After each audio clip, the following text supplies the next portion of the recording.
Bonjour Anissé. Bonjour Mathieu, bonjour à tous. On connaît les aides à la conduite, l'ordinateur qui assiste à un conducteur en difficulté. Avec les voitures autonomes, c'est l'inverse qui se développe. Des voitures assistées à distance par des chauffeurs humains quand elles sont en perdition. Oui, on appelle ça des téléchauffeurs. C'est un nouveau métier qui consiste à télécommander des véhicules à distance installés tranquillement derrière un écran. Parce que, on se rend bien compte que les voitures autonomes ont des limites. Elles paniquent dès qu'il neige ou qu'il pleut, par exemple. Elles sont incapables de réagir quand un agent gère la circulation ou s'il y a des travaux.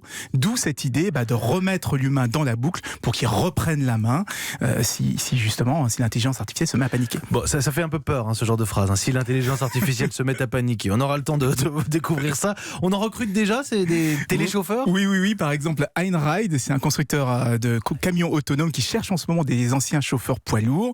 Quand les camions seront sur l'autoroute, il suffira simplement de les surveiller. Ils roulent de façon totalement autonome. Mais le chauffeur va reprendre la main pour toutes les manœuvres en ville. Il y a aussi une dizaine de startups qui proposent le même service aux taxis autonomes, Phantom Auto, Autopia, Designated Driver. Et ça démarre fort aux États-Unis depuis que la loi autorise les voitures autonomes sans chauffeur dans la circulation si elles sont équipées d'un système de contrôle à distance. Mais qu'est-ce qui se passe s'il y a un problème de réseau ?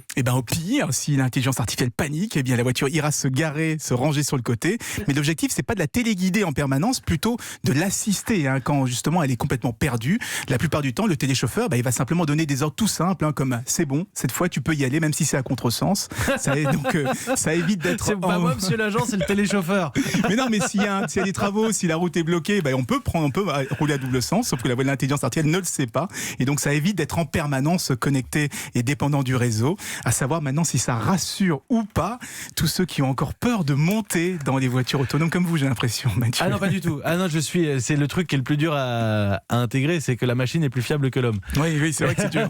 Il faut l'intégrer. L'avion autonome ? Ensuite, j'adorerais pouvoir dire aux policiers: ah non, le feu rouge, c'est pas moi, c'est la voiture autonome. Merci Anissé Mbida. L'innovation tous les matins, juste après le journal de 7h.